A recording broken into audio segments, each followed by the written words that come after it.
నమస్తే, జై శ్రీరామ్, భారత్ మాతాకి జై, వందే మాతరం. నేను మీ విలాసాగరం రమేష్. ఈరోజు 29th కదా, సారీ 28 నవంబర్ 2024 గురువారం ఉదయం 1:30 అవుతుంది సార్. ఇప్పుడు వీడియో తీస్తున్నా. నేను నిన్న రాత్రి ఢిల్లీ నుంచి బయలుదేరిన. ఒక 405 కిలోమీటర్లు వచ్చినాయి ఇప్పటి వరకు. ఇది హైదరాబాద్ వాళ్ళకు XUV 500W9 తీసుకున్నా, సన్ రూఫ్ బండి. కస్టమర్ మనకు ఆన్లైన్లో మొత్తం అమౌంట్ అంతా ట్రాన్స్ఫర్ చేసిండు. అయితే నిన్న రాత్రి నేను ఒకటి తాడిపత్రి వాళ్ళకు క్రిస్టా ఇప్పించిన, ఒకటి నంద్యాల వాళ్ళకు కూడా క్రిస్టా ఇప్పించిన.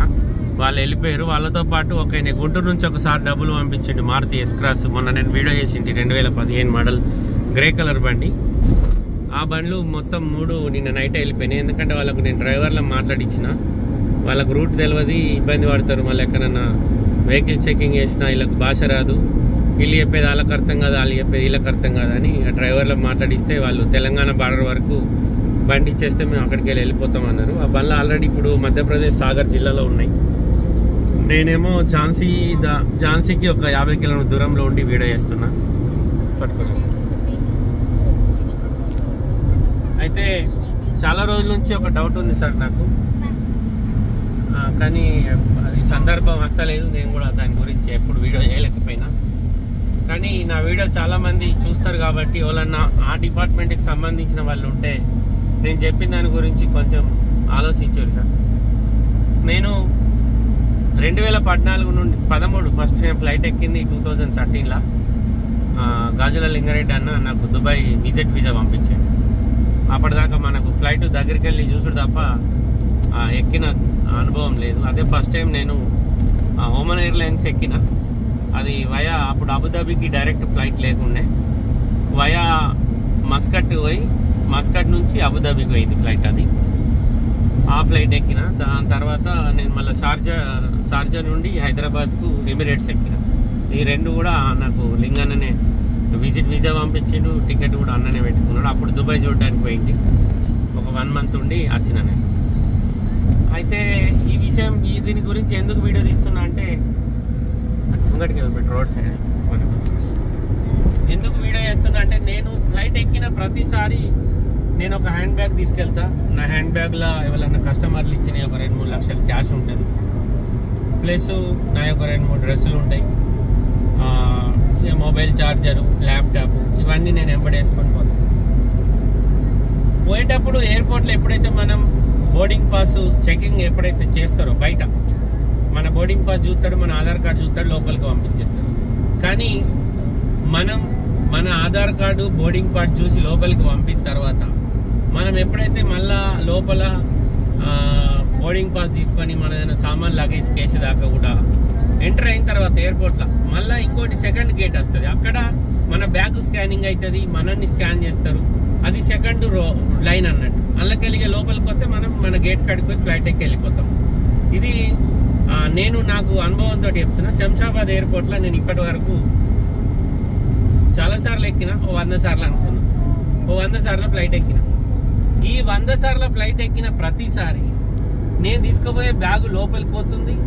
లోపలికి పోయి నేను బోర్డింగ్ పాస్ తీసుకున్న తర్వాత ఎప్పుడైతే నా గేట్ కాడికి పోయే ముందు చెకింగ్ అవుతుందో అదే చెకింగ్. కానీ బయట ఎక్కడైతే ఈ CISF వాళ్ళు ఉంటారో వెపన్స్ పెట్టుకొని, వాళ్ళు ఎప్పుడు కూడా ఏ బ్యాగ్ను కూడా స్కాన్ చేయలే, ఏ మనిషిని కూడా చెక్ చేయలే.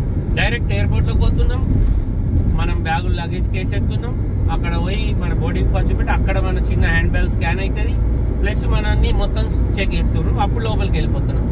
కానీ ఈ లోపల ఏదైతే ఫస్ట్ మనం శంషాబాద్ ఎంట్రెన్స్లా ఎక్కడైతే మన మొబైల్లో ఉన్న స్కానర్ మన ఫ్లైట్ టికెట్ చూసి మన ఆధార్ కార్డు చూసి లోపలికి పంపిస్తారో, అక్కడ వాళ్ళు ఎలాంటి చెకింగ్ లేదు మనిషిని. కేవలం ఒక ఆధార్ కార్డు చూస్తున్నారు, మన బోర్డింగ్ పాస్ చూసి లోపలికి పంపిస్తారు. మళ్ళీ అక్కడికి వెనక మనం ప్రింట్అవుట్ తీసుకుంటున్నాం, దాని ప్రకారం మనం లోపలికి వెళ్ళిపోతున్నాం.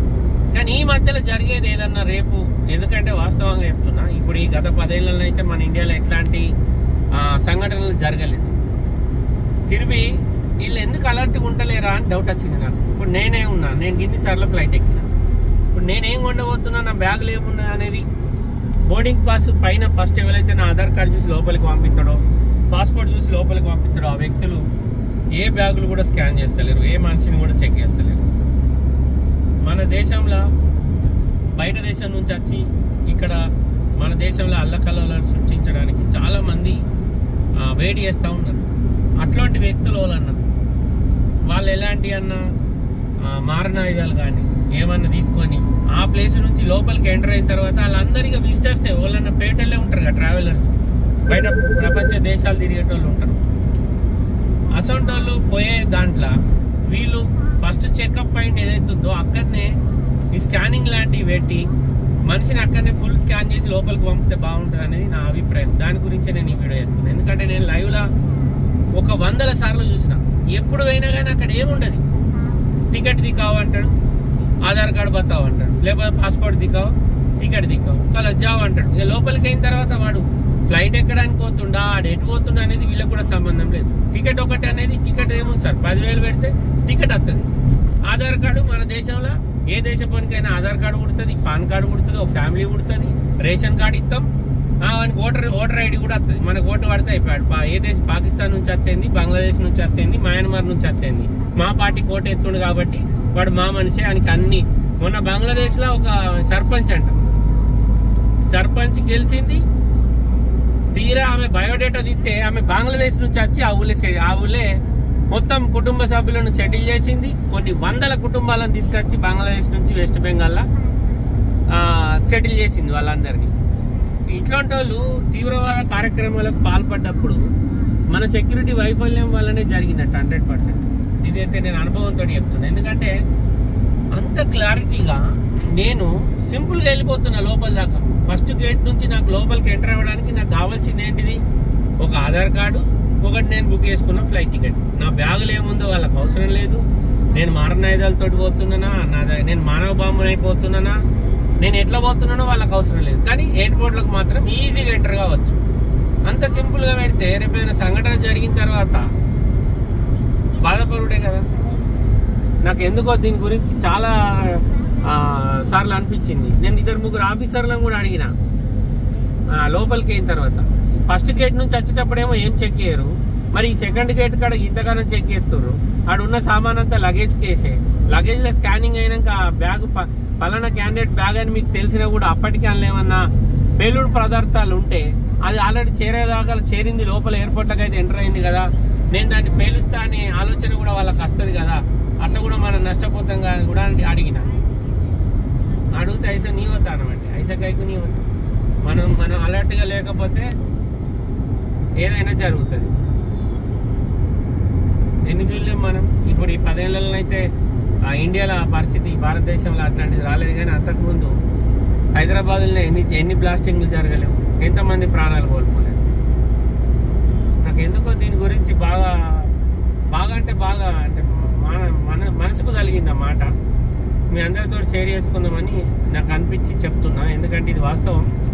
మీకు నా వీడియో చూసే వాళ్ళు ఎవరన్నా ఆ డిపార్ట్మెంట్కి సంబంధించిన వాళ్ళకి ఇట్లుంటే, ఎయిర్పోర్ట్లలో జాబ్ చేసేటోళ్ళు కానీ, ఎయిర్పోర్ట్ అథారిటీకి సంబంధించిన వాళ్ళు కానీ దీని మీద కొంచెం దృష్టి పెట్టరు సార్ దయచేసి. ఎందుకంటే మన దేశం స్వతంత్ర దేశం.